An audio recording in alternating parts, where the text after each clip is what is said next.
All right, we're back in this thing. What's up, mister?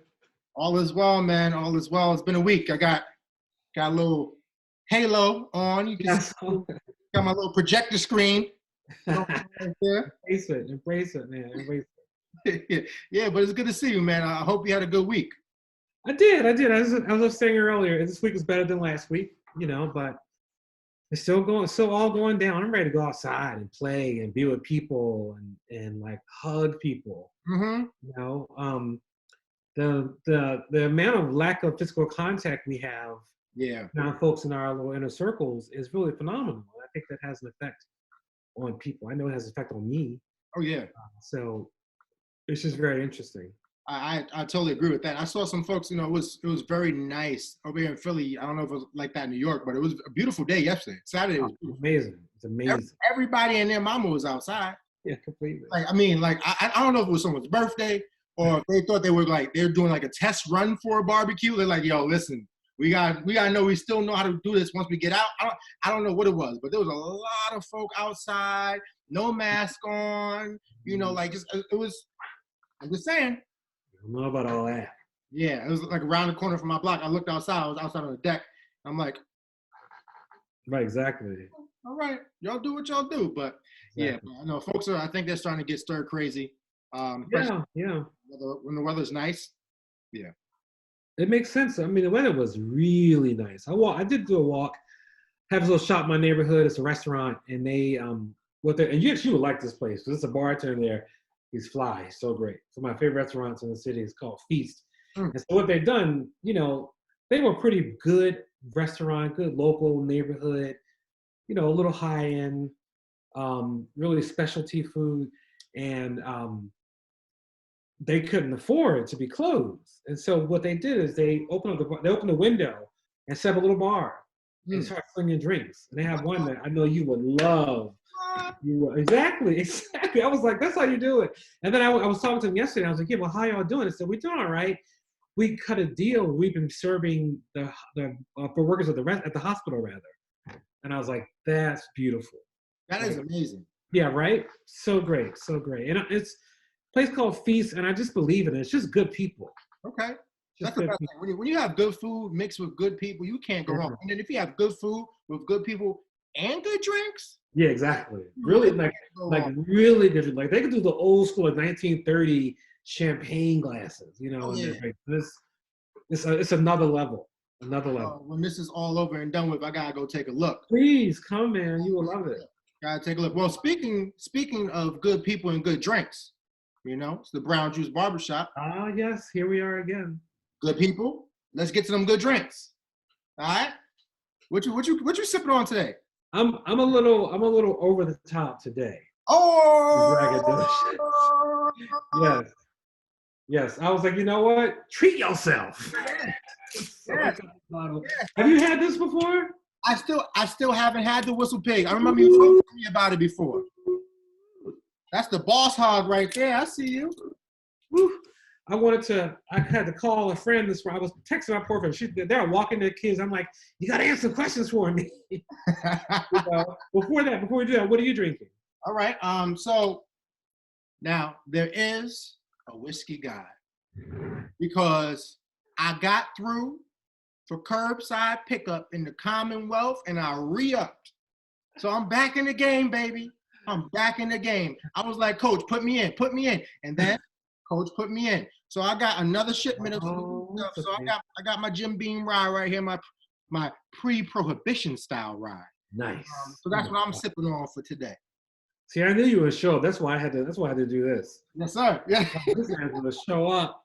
Wow, that looks good. Yeah, man. So you got the rye too. So we drinking rye together. Hey, it's all about the rye. The Brown Juice Rye Shop today. I love it. Let's get it. This stuff. Oh my gosh. This was kind of like a beginning of me understanding I like the brown. Yeah. Oh yeah. So I want to do a toast to my friend's mother who introduced me to this. Her name is Barbara Finhagen. Okay. And she one day I was like, oh, you gotta try this, André. And I was like, Whistle Pig? Whatever, what's that? And I had it and I was like, oh my God. So Barbara.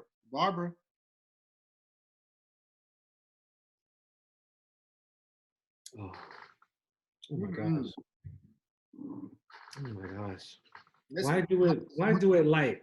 What'd you say? I'm gonna have to get some whistle pig. Oh my gosh. It's ridiculous. I've heard nothing but great things about it. Nothing but great. It's another level. It's another level. It really is. Yeah, anyhow. I'm getting all distracted by the what's the thing.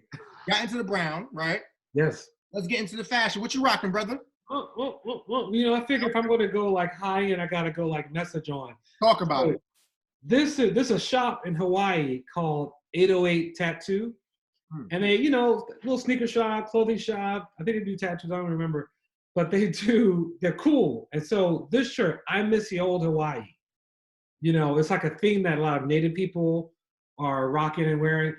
Hawaii, we as a country, we being America, the United States, we went there and jacked it up. Tiki is not a Hawaiian thing. You know that hula dancing was actually done by men first? I heard about that. Yes. Yeah, and then transition because it was prettier to have women do it in the 50s. And so a lot of people, and I mean the fact that the Hawaiian language was made illegal until like I think the late 60s or 70s. I wasn't aware of that. It was illegal to speak the language. So, the people were decimated from the time that Captain Cook and his crew landed on there years ago, centuries ago. And now to where they are now, the Hawaiian population is on its way to its rise back up. So there are a lot of young people embracing the culture, and this I miss the old Hawaii. This is like, before all the stuff that's happening in Waikiki and all the things that are, the major urban push, major developmental push, the big malls. I think people are speaking out. This used to be about the beaches, aloha spirit, and the life. So not that I've ever witnessed old Hawaii. I try to in partnership and collaboration. I tried to rock the shirt. Okay, I respect that, and I appreciate the message too. Yeah. I always got to try. For sure. I'm over here representing.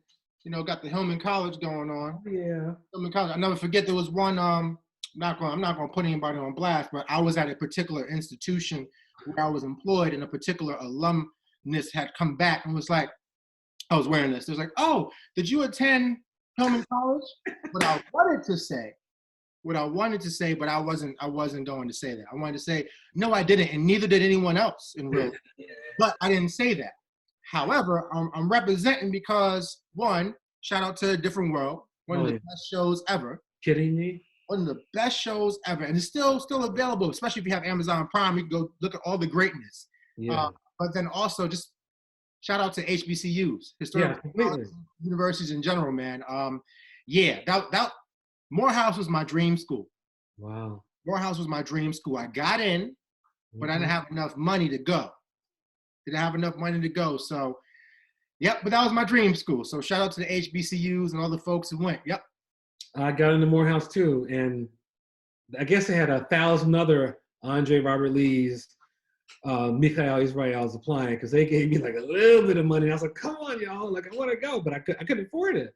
Goodness. Same with Howard. I got in Howard, I got into Morehouse, and I was all pumped, and I had visited. I thought it'd be amazing, but I couldn't swing the bill. That was like the major one. Isn't that ironic? So interesting. Oh, talk about and what's even more ironic is that I ended up going to Cornell University, right? But when you think about predominantly white institutions, particularly those who have money to recruit talent, right? Me having to decide between where I really want to go, which is my dream school, Morehouse College, versus going to Cornell University, where everybody would be like, oh, you got to go to that school. It's Ivy League. It's this, is that. I'm like, yeah, I'm not really checking for that school, though. I want Morehouse. But because of the financial constraints, sometimes because of the finances, we have to go certain places, make certain decisions that we don't necessarily want to make. And they may not necessarily be in our best interest.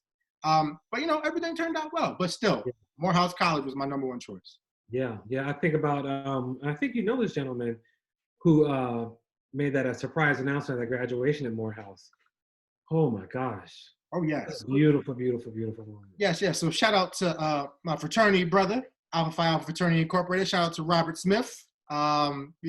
Just doing great work. And at some point, we gonna get him at some point, either if it's on this platform or if me and you find out a way to connect with him. Because I see him in different meetings when we have a Zoom meeting and a call as a fraternity.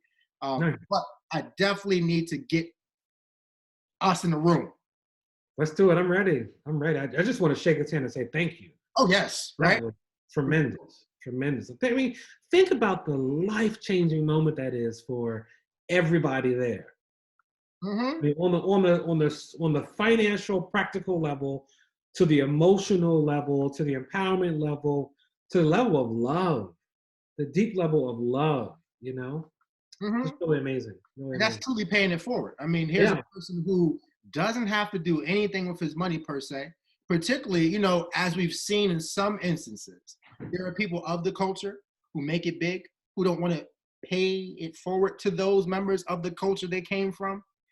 So to do that even more so is just like, hats off to you. Yeah. Yeah. Yeah. It's funny. I kind of giggle at myself and think about with my luck, I would have graduated the year before. You're like, yeah. That would have been the perfect Andre move.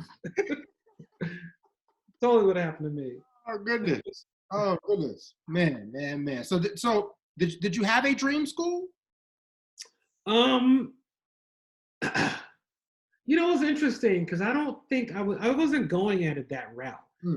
I was on such a moment with having to prove because I had one advisor who just wasn't that great, who I think couldn't understand me and was like, "Oh, maybe you should think about applying to the community college here in Philadelphia." And I was like,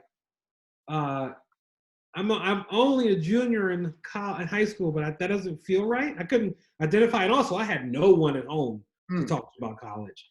And my family was like, "Well, you finished high school, just get a job." That's the understood. But in my mind, I was thinking, I was in this school on a scholarship.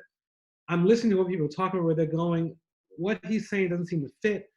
I had fine grades. I wasn't top of the class, but I was doing fine.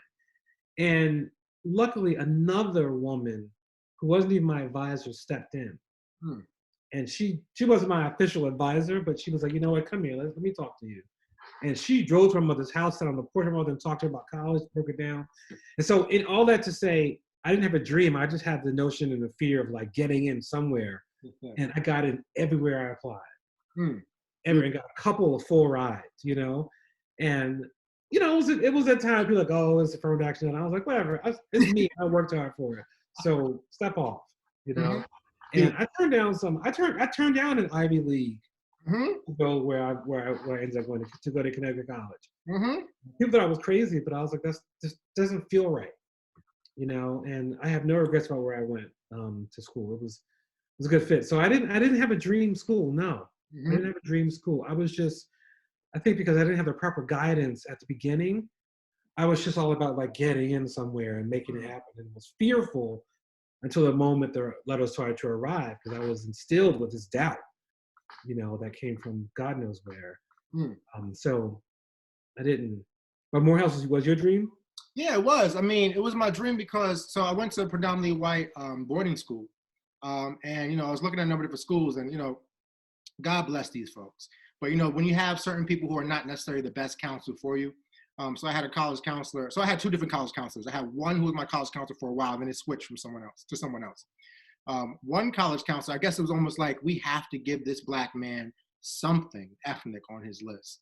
So it was like, they gave me a list of schools, and one of the lists of schools that they put on there was Spelman. And I'm like, yo, I'd love to go. I would love to go. Isn't that right? Don't think I can.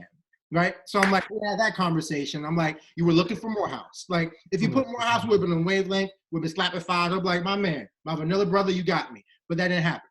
Then the other piece was, one of my other counselors was really, really pushing. Phenomenal school, but pushing Franklin and Marshall. It's like, you got to go to F&N. I'm like, why? But I felt like it was probably some rubric or something that they had where it's like, we send students here, we have a good relationship. Wasn't really listening to what my needs were. I'm like, listen, I want to be a part of a legacy. I want to be a part of history. My sister had just went to Fisk University, so she was at Fisk. My eldest sister went to Clark Atlanta University for a few years. Yeah. So I'm like, HBCUs is what I know. And just because I went to this predominantly white institution as a boarding school doesn't mean I'm looking for a PWI for college. But again, I applied to some. What happened for me is that I applied to a number of different schools that I knew my boys applied to, or some of the folks that I knew who were like mentors to me were graduates of.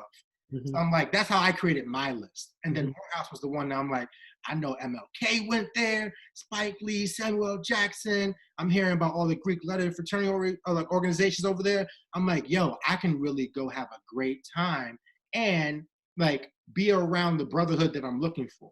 Mm-hmm. Get those folks to pour into me. Again, like we always say, iron sharpens iron. Like I want to go measure up and go to Georgia and see what I can make out of myself. And didn't happen that way. I'm happy I got in because I'm like, oh, that means I would have been Morehouse material, so to speak. You know what I mean? But at the same time, that's really what it was. I was looking for that type of community. I was looking for that type of environment. I wanted to do it for the culture.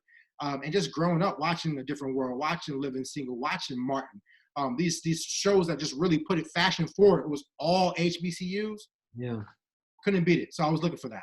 Yeah. I didn't really know the term HBCU, I think, until I was in college. No one ever like pointed out to me. It's very interesting. Like I often talk about how I feel like I was raised by wolves in a number of ways, and just like totally. And so many things that just weren't put in front of me in my way. I think it was being lower income, as a single mother who was working her tail off. There were just what these conversations weren't there. And then you get into these schools and you're surrounded by all this information. You try and take it in and trying to find your way and this and that. It's real interesting. It's a real interesting little moment. Actually, I got it in Franklin and Marshall. Oh, yeah. Yeah. Franklin and Marshall's. They talk about Drew also. Oh, yeah. So they talk about Drew. Yeah. I mean, some of these small liberal arts colleges are nearby in the area, for sure. Yeah, right, exactly. My niece actually goes to Drew right now. Drew, I went for it because the one good thing my school did is they put me on the train and sent me on trips. I took the train down and went to Morehouse, and then came back up and stopped at Hampton. Like I went to DC, went to America. I was so proud. I lost all my tickets on one train. I remember that. But I came out and I was like, I don't know, sir. I don't have any of my tickets. But they hooked up. Well, I went to a station and got all of them back. But I did a whole train. I went all the way down to Atlanta, which is a big deal when you're in 11th grade, and then back up to Boston, and then Connecticut, and then back to Philadelphia. It was a week. I was so proud of myself. It's amazing. I'm surprised I survived. So here's the question. I mean, and because I know you went, I know your high school experience. Yeah. So here's the question. A lot of people always say you go to college to find yourself, right? Was that your experience? And then, when you got to college, did you leave college, graduate college with a deeper sense of self of who André was?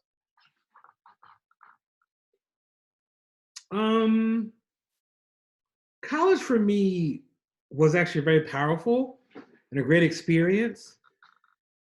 As I think about the overall experience, yeah, it was where I needed to be. The finding of myself, I think, happened later. I think I was given some clues about who I was and what I could do and what I would be. Definitely there, like the foundation was laid, or maybe the first level was built. Because high school really was a big foundation for me in a big way. I was very fortunate in high school. The foundation was built, it was strong and solid. When I got to college, it's a big old confession. We were reading The Great Gatsby in one of my freshman English classes, and the question was exactly the same question I had in high school. And I was like, word? And I got the paper, and I just redid the same paper and got a higher grade in college than I got in high school. Wow. So I felt very ready, very ready in that sense. And when I got there, I for me, it was not the people and the relationships that I built that I still have. That was the real moment. That, like, actually, this toast to Barbara, her daughter was a woman who went to my high school that I used to babysit, and then she ended up marrying like my best buddy from college, and they met independent of me. I had nothing to do with their meeting. I was in LA. It was a business. And my friend called from New York. He's like, yo, I just went to this party, met this girl. I can't remember her name. She said, you babysit her. She's really pretty. She had these bright eyes. I was like, Alix? He's like, you freak me out. But yes, I think that's her. And so I mean, the connection I'm making is I went and found my people, in college in important ways. But then I went out after that and really found myself more. Because I think that I was on a big journey of making things happen for other people. And after college, I was more in line for self. Um, so yeah, it was a very interesting experience. How about you? How was that? How was that for you? Did you find yourself? I think when I got to college, my freshman, so first and foremost, I went to Cornell sight unseen. I never visited. Wow. Never. So I was a part of the same program I was telling you about. I was a part of the Philadelphia program, Temple Minority Access to Research Careers. And I was supposed to, for that summer before college, I was supposed to be in La Jolla, California, working for Johnson & Johnson, getting paid, going to the beach, slapping fives, and, maybe having a few drinks. But I was supposed to be in La Jolla, California. When I got accepted, it was like, listen, fam, I don't care what your plans were for the summer. You have to come and participate in the pre-freshman summer program. I said, what for what? I've been away from home for the past 4 years. Like, I went to boarding school. This is nothing new to me. But I had to go. So I pull up on the bus. I'm like, wow, this is crazy. And honestly, to tell you the truth, I think my freshman year, because I was so used to being away from home, I didn't really take it seriously. I didn't really take college seriously. So much so that my GPA at the end of the school year was pretty bad. It was abysmal. It was low to the point where they was like, listen, fam, you think you cute, right? You're going to be on academic probation for the second semester. I was like, bet. That's when I showed up. That's when I showed up. That's when I showed up, started going to classes, pulled out like my 3.5 or whatever, and I'm like, we good. Just had to show them I could flex a little bit. But I wasn't really paying attention. I think part of it, though, was because I was at a predominantly white boarding school for 4 years, when I got to college, I was kind of culturally burnt out. Like, I didn't feel the need to have to, like, really do all this stuff to, like, put on for my race, for my culture, to show people I belong, to prove my sense of, like, belonging in the spaces. And I didn't really care. So I think I was, like, skipping class, oh, they're posting stuff online. I'll watch it later. Let's go hit the mall. Like, stuff like that. I was wild in freshman year. I really was. Wow. But then I was like, get it together, which I did. But for me, it wasn't really difficult for me. Like you, I was very well prepared from my high school. So academically, it wasn't an issue. But I found myself having to be more of a politician than a student. When it's time for problem sets and we're assigning things in classes and they do group projects and everyone looks at me like one of the only Black people in the room. They're like, nah, we're not working with him. Then my Jewish brother across the way, he's like, yeah, let's go. So we just like, so it's just all these things where I'm dealing with this. I'm like, I'm good. So I didn't really have much time to like even think about who I was, what I wanted to become. But there were some key people I met, my wife being one of them.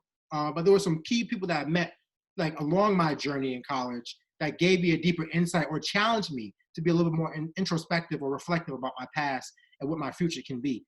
So some of my mentors, like some of the professors, some of my fraternity brothers, and some of my mentors there was great. But I think I really hit my stride in my senior year. My senior year, like in my last semester I finished with a 4.0 because I was taking all the classes I wanted to take, right? I'm like, yo, I'm gonna show people, and more importantly, myself, that I know I can do this work like to the highest level. So I was like serious. I took all the courses I wanted to take, African American studies, some things that was really in the Africana program, some other things in policy analysis and management that actually pertain to me, studies of Black families, etc. That's when I really started to say, you know what, I could have done this whole thing differently, but I know that I needed to do the way that I did it. So I could know a little bit more about myself, being resilient, etc. So did I learn a lot more about myself? I think it's more so like you said, I really got some clues as to who I was. And then afterwards, when I went back into the real world, I think every single job I've been at, I've been challenged in one way, shape, or form, and I've challenged others in one way, shape, or form. And that's really started to mold me and give me a space where I know who I am, I know what I'm capable of, and I know that no matter what, I'll be able to get through it. So I think those are some of the things I learned, and it started in college. Nice. Yeah, I think you touched on a concept that I think about often, and it's a matter, you have to respect your process. Because it is a process. And I was speaking at a school. It was because I spoke at Cornell, but it wasn't Cornell. I was speaking at some school, and someone said to me, a younger person said, when do you figure this stuff out and stop learning me? When does it all make sense? And I was like, you don't ever stop learning. That's the beauty of it. The search for identity is a long, complicated search because I think that's one of the beautiful mysteries of life in terms of the question of who the answer to who am I is the question, who am I? Mm. To keep pondering, exploring, and digging deep Yeah. into the self. I think that's the answer to that question. And to get on that hunt and look and deal with the fact that it's going to be complicated. And what can you learn from each experience? I think that's a powerful, beautiful moment. Mm-hmm. Okay. No, well said. Well said. I think that question is one. If we are reflective, if we are critical thinkers, we always have to come back to that, realizing that we're always evolving. Life is fluid. Things change. And to be comfortable in that uncertainty. And I think a lot of times, for me, true growth and development comes from moments of vulnerability. That's why I hope, like in this moment that we're in right now, folks are going to grow and develop because we're all vulnerable in one way, shape, or form. Oh, yeah. Man. And it really forces you to, even during this quarantine, it forces you to spend time with those who you often have an excuse not to spend time with. Yeah, right. Most importantly, looking in the mirror at yourself and spending some time with yourself for that deep reflection to say, who am I? Who do I want to become? Where have I come from? Where am I going? All those deep questions. So I think you're absolutely right. Well, that brings you to a question I have for you. Yes, sir. To the space today, and it's close, a little outside of it, but I think it's a good place to go to now. And in the spirit of how our conversations tend to go, I gave a talk on Friday about critical media literacy in the time of COVID-19. And asking people to look deeper at themselves and explore. And I get to work in these elite institutions and certain kind of crowd that shows up hungry for the conversation. How do you teach critical media literacy to your cousin and them? You know what I mean? How do you do that? That's a deep question. I would say first and foremost is establishing that just because something makes you laugh and just because something is entertaining doesn't mean it's not problematic. So I think that might be the first way in. It's like, yeah, we watched that. It was funny. It was. But let's also dig a little bit deeper and see why it might be problematic. And I think if we can first let folks know that, guess what? Because sometimes I think people think that if you're laughing at something, it necessarily means that one, you agree with it, or two, you consent to it being okay. And if we know anything about being human, there's a range of emotions we can have that are very conflicting and complex, where it could be contradictory. Like as human beings, we're walking narratives, but at many times we can be walking contradictions. So I think it's teasing that piece out and letting folks know that, you know what, you have to look at the totality of the situation. So it's also about being able to ask the right questions, or even ask questions, period. Because some folks don't ask questions, they just take things at face value. And it's to encourage people to put on a critical lens.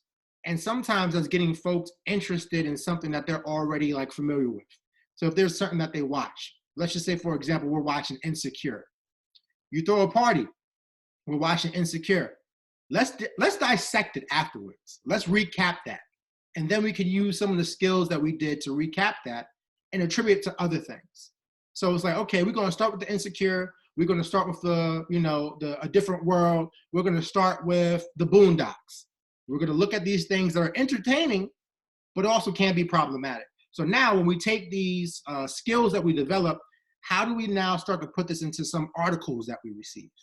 How do we get this from some of the YouTube videos we watch, or some of the IGTV things that get sent our way? And we're like, oh, wow, well, I didn't know that.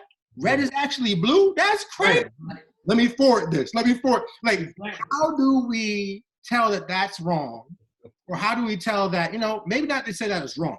How do we say, I have a question about that? So I think it's equipping people with the tools and the skills, but you have to meet them where they are. And then also letting them know that it's okay to engage in disagreement, and for them to be comfortable in engaging in that. Because sometimes it's hard for folks to disassociate themselves from the entertainment piece to actually go a little bit deeper and say, why did I even laugh at that? is there any programming in me? Or why do I find this funny? But also I understand that, you know what, it might not really be that funny in other spaces. So, I mean, it's deep. It really is deep. But I think it's one, it starts by having a conversation, and one that you can make it plain where folks are comfortable to talk about something that they're aware of or in their wheelhouse, so to speak. That's a deep question. I like that. That sounds great.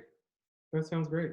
Yeah, so I mean, so what would you do in the sense of like, because I know you give so many different talks, and I can only imagine, because one of the most important things about giving talks across the country and across the world in some spaces, it's like you have to know your audience. Mm-hmm. But what if you don't know your audience? Like, how do you? What are some of the best practices for preparing to give something that is, let's just say, you're doing your prep school Negro film, but you're going to different spaces with different audiences coming from different walks of life and lived experiences. Like, how do you set yourself up for success and also create a space where there's going to be rich dialogue without people just closing off? Mm-hmm. Mm-hmm. I think the first thing that I always try and do is I try and get out of my own way. You know, like I know my ideas, my notions, and my answers. I try and let that go and say, okay, let me jump into this and see who people are. So I tend to, it's funny you mentioning a film, because when I show a film, I'll sit in the back room and watch how people watch and judge like what people find funny and what people hear and pick up on and what they don't. And then that sort of feeds a little bit of how my conversation will go. But also when I'm, you know, I luckily have like my foundational things I talk about, and I approach a conversation with that, and then I gauge by responses, and I ask questions. You know, because every room is different, and I need to learn while I'm in that space for who people are. So, getting out of my own way, I think, is the best strategy that I have in that place, and I want to give to a room what they need, not what I have. You know what I mean? No, that's very well said. And you know, I'm gonna say one more thing about that, and then I want to ask you a question, because I know you posted a picture of you about to give your speech, and you posted your picture of some kicks that you had on. So I want to get to a question about that in a second. However, before that, I think stepping outside of yourself is great advice. What I would also say in that respect is that don't be afraid to step outside of your vernacular too. Mm-hmm. So like the same way we code switch in different spaces, I think when you talk about like your cousin and them, or if it's like my mentee or whatever, sometimes, you know, you gotta make the language plain, or you have to make the language relatable, or you have to figure it out. So I think stepping outside of yourself and getting out your own way also means that sometimes, you know what, you can't use 50-cent words. You gotta use 25-cent words, or you have to use a dollar word, or maybe no words at all, right? So like just really thinking about how do we convey a message that's going to be received by an audience that's in front of us. So yeah, I agree. Very important. Very important. But you posted a picture of you about to give your keynote, and you said you had to put your kicks on to give you strength and power. So what I need to know from you, sir, is one, what were those kicks? Why did it give you strength and power? And talk to me about your love and your shoe game, and you know, your affinity for certain brands. Talk to me about that. Yeah, you know, it's interesting. I'm a sneakerhead. I'm a big time sneakerhead. And a lot of it comes from when I was little. You know, I think we talked about this before. I remember asking for like a pair. I was talking to my cousin about this. Asking for a pair of like shell taps and getting slapped. I got no money. We didn't, you know. It was an insult to my parents to ask for like a pair of $50 shoes back when I was a little kid. You know, and then Jordans came. And I wanted them, and I couldn't get them. I couldn't get them. I could not get them from one up to all the new crazy styles. And so, as an adult, I started buying sneakers. And right now, I think I have maybe 6 or 7 pair of Jordans. Hey now, You know, that ranging from I have a pair, and this is a moment. I used to live on the block down in the Lower East Side on Avenue C, and it was this guy's name was Juice. He had a dog named Sosa, big old pit bull. Okay. He was so chill, so cool, and always like so nice to me. We would sit and talk and chill and hang out. And one day he's like, "Dre, I got these for you. They don't fit me." And he pulled out some original Jordan. No. You ain't gotta say Jordan 1s, they're just Jordans with the wings. Yo. You know, like the sole was already yellow, and like I was like, you just gave like $1,000 pair of sneakers. Like, yo, Dre, you had these I know these will fit you. I can't wear these anymore. You know, wear them with pride. I got you. And this is a cat. He was like one of those guys that would go to like, this is before things like Flight Club was public knowledge. I remember going with him once to the store and it was like, and he's like, yo, what's up? I was like, it's Juice. Like, I have a movie. Got some kicks? Yeah, I got some kicks. Open the door, and I'm telling you, he went inside to what Flight Club used to be. Yo. It was amazing. And it was just, I mean, a little small place. So I learned my sneaker. I love sneakers. So I had on my Jordans. Now that's the thing, killing me now, because these Jordans are a special brand rather. They have a reflective something like a Michael something on them, but they're special brand. They're really special. I'll get them later. I don't remember off the top of my head right now, but I love those kicks. And I got them right before all this happened. So all my sneakers sitting looking like, we used to go for walks. What's up? And I had to give this talk, and I was a little nervous about giving a talk because it was a whole upper school, and this is my first time giving a keynote virtually. You know, I can't see everybody. When I'm in a room, I respond to like laughs, breathing, quiet, noise, how people are shifting. I respond to all of that. And in this new world, you can't see that. I can't see the 100, 200 plus people in the room. So I'm talking to a computer. And so I was like, I need some other energy. So I put the kicks on, you know, and it made me feel good. Dope. My Jordans. Dope. I love Jordans. I love my sneakers. Listen, so for me, like sneakers, I never really got into Jordans per se. But I think that's because I like you said, couldn't get them. Expensive. But I'll tell you one thing. Once I had a pair of Jordans that was gifted to me by, well, you know, he couldn't wear them anymore. It was one of my mentees when I was at boarding school. It was like the patent leather ones, but it was Carolina blue around it. Yes. I put those bad boys on. I was like, oh, I see. I like them. You feel. I felt it. I felt like I thought I could jump higher. Exactly. I was about to get it. I thought I was getting it. But I think growing up, particularly in Harlem, I was really into Uptowns. Air Force Ones or the SB Dunks. I would have those and like really get the ones that match my fitted, match my do-rag, match my North Face. You know, those I went through that phase, right? So I think that's the sneakers I was really in. Honestly, lately I haven't gotten into sneakers. I need to though. Like when I get a little bit more discretionary income, and then also, so there's a couple of things. Once I get more discretionary income, sneaker game got to be on lock. I need new ones. My shoe game, I love wingtips. I love wingtips. You already got a pretty strong shoe game. Like don't fake this one. I've seen you. I appreciate that. The shoe game, that's the thing. Like I want some shoes. Like I want to hit them. Yeah. You come out. I need to work on that. So once the discretionary, and then I'll start taking my stuff back to the dry cleaners too, because like I'm getting suited and booted. But right now, you know, just popping things in the washer and dryer, and you know, I got a couple of shoes in rotation. But discretionary income, it's a wrap. You can't tell me nothing. Do it. That's funny. That's fun. Yeah, so there's time for more questions. Do you have a question? Oh no, I'm good. You got a question? Yeah. So, let me see this. What is you know, you're out at dinner with somebody, with some people, and the waitress comes over and asks what people want. Someone in your party says, "Can I get the salmon?" What do you say? What do you do in that moment? I say, yo, fam, I used to say salmon all the time. But what I've been told is it's salmon. That's probably what I'd say. Or depends on how many drinks I had. It also depends on who I'm with. Right. If I'm feeling froggy, I might leap. I'm like, yo, let me get that salmon too, B. Let me get that salmon too. Exactly. I love it. I love us. I've been in it with my sister, and she'll go what? She'll go salmon, and just keep saying, I'm just like okay, yes, salmon tonight. That's what it is. That's what it is. Listen, I'm just like, yo, let me get them salmon croquettes. Right, exactly. Salmon croquettes. Exactly. I love it. Salmon croquettes. I love it. Come on, we gotta love us. Like that's who we are. 100%. Experiences.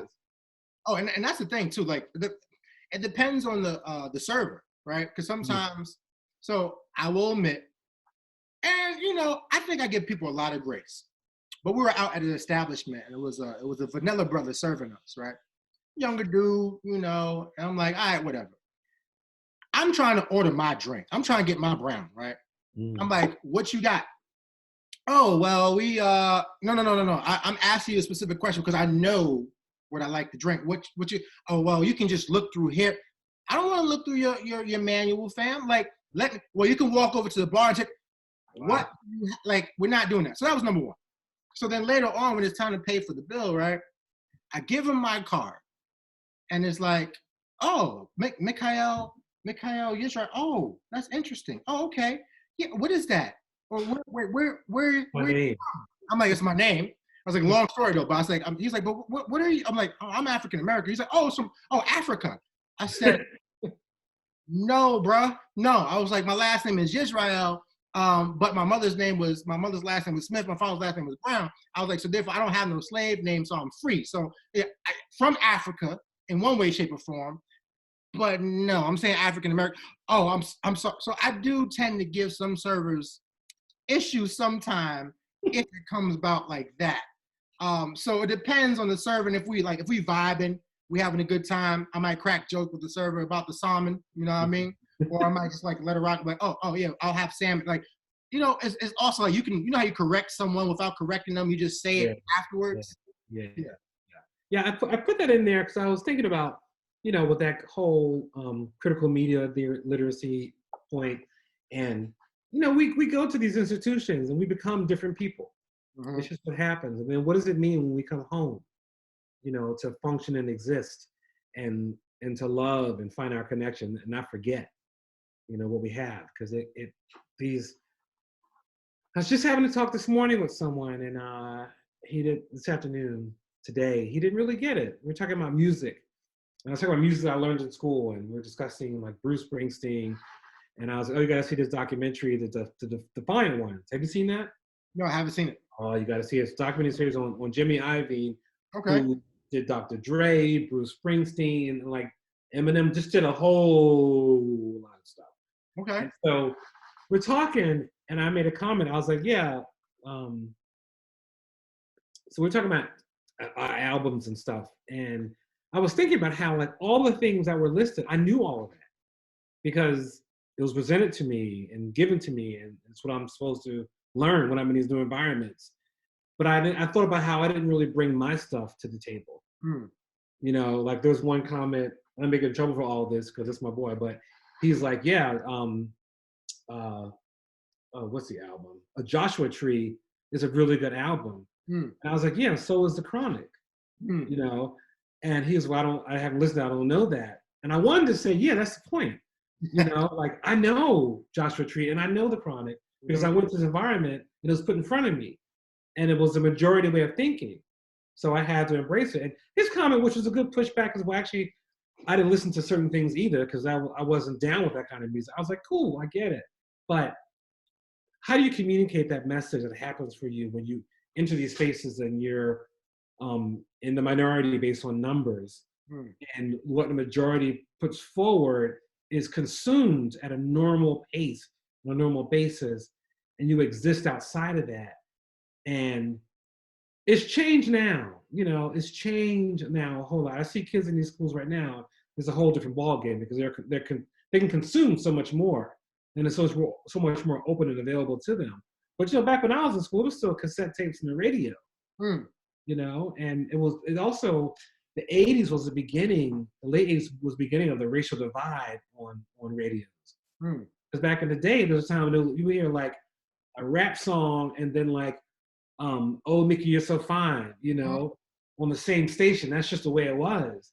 And then it just went a different direction and everybody went to their corner. So it's a very long way of saying that I just think about these moments up in a restaurant when you hear a family member or friend say salmon. I check myself. So I'm just like, I'm making sure that I'm not bringing all that I learned to the table and dismissing you by correcting you. Which is a big moment. And I think that's a huge moment. I think it's a huge moment for a number of different reasons because one, in that moment, I think that also can tell us where someone may or may not have been. So you can listen to, like, I think about some of my boys who I went to middle school with, and I think about their high school experience versus my high school experience. Oh yeah. Oh I think yeah. about the stuff they went through versus the stuff I went through, and I think about the conversations that we have, and the experiences that we share that are totally different because of the different spaces we were in. So like sometimes it's like you say that because you didn't go to the places I went to, and I say this because you didn't go to the places I went to, and just really thinking about what that means in the grand scheme of things. To think about, so I think it reminds me, all this reminds me of, I can't remember who said it or where I first heard it. It's like, it's not better, it's different. Mm-hmm. So it's not that someone speaks better or Mm-hmm. someone knows more in Mm-hmm. some cases. It's like, no, it's different. And we have to really look at that difference and ask why. It's not the what, it's the why. You Yes. say that, we're all talking about the same thing, but you're putting intonation here, you're putting intonation there. You can say I'm correct, I can say you're wrong, whatever the case might be. Just thinking about that piece, it's like like language really says a lot about where we've been or where we haven't been. And honestly, I've been thinking about that a lot, just being quarantined, because not being with people, like for example, going to work every day, having to go to the school every day, where you can have conversations with people and ask a question. There's a lot more emails, right? Mm. And I know that sometimes you can't really tell things by emails, like tone and things of that nature. But I am the one, because I've been trained to do this, to dissect what a word is, or word choice, or word usage. And as a Black man, as you know, in a lot of predominantly white spaces, we have to be very careful about the language. Oh yeah. Always. Oh yeah. Always. So when certain people use certain language that I'm like, hold up, you really thought that word was a good choice? Like it's been happening more frequently, and then I've had to call people on it and say, listen, I just want to know what's going on here. It's like, well, that does not really it doesn't suffice for me, because I have to be always mindful of my word and its impact. I don't have the luxury of just saying whatever I want to say and just however it falls, and say, oh, that's not my intention. Like I can't do that. So I've been thinking about that more recently, because there's been situations that have been happening. I'm like, man, if the shoe was on the other foot, things would be different. Completely. Completely. It's such a journey. Such a journey. And sometimes, and sometimes I'm grateful for how much I have to think about things and experience. Sometimes it's frustrating. Mm-hmm. Sometimes I just want to show up and it's just Tuesday. I just want to like be normal, not normal, but not have all the stuff and have to explain things and get things through. But then I also look at and respect and celebrate the extra muscles that I have, because I'm exercising them by learning how to communicate across different lines. It's a beautiful thing. Beautiful thing. For real. Well, Yeah. I mean, this was a good one. This was some places, like, I don't know, because I was talking to my wife earlier today. She was like, what you all talking about today? I said, I don't know. Figure it out. I'm like, we'll figure it out. Like, we'll go somewhere. We'll talk about things. But I think a lot of this was very helpful in terms of me being reflective. And also, I think other people who might be watching, for them to really be a little bit more introspective about their experiences, and the real-time, real-life experiences that they have on a daily basis, that sometimes they don't get a chance to unpack and think critically about. Right. That's so important. That exercise is the secret. It really is the secret. Love it.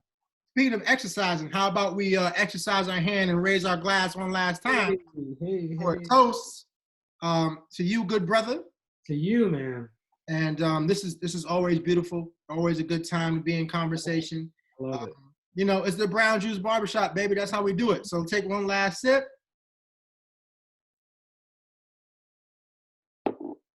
Until next time, stay safe, be strong. We'll catch y'all later. Take it easy, bro. Peace. Thanks.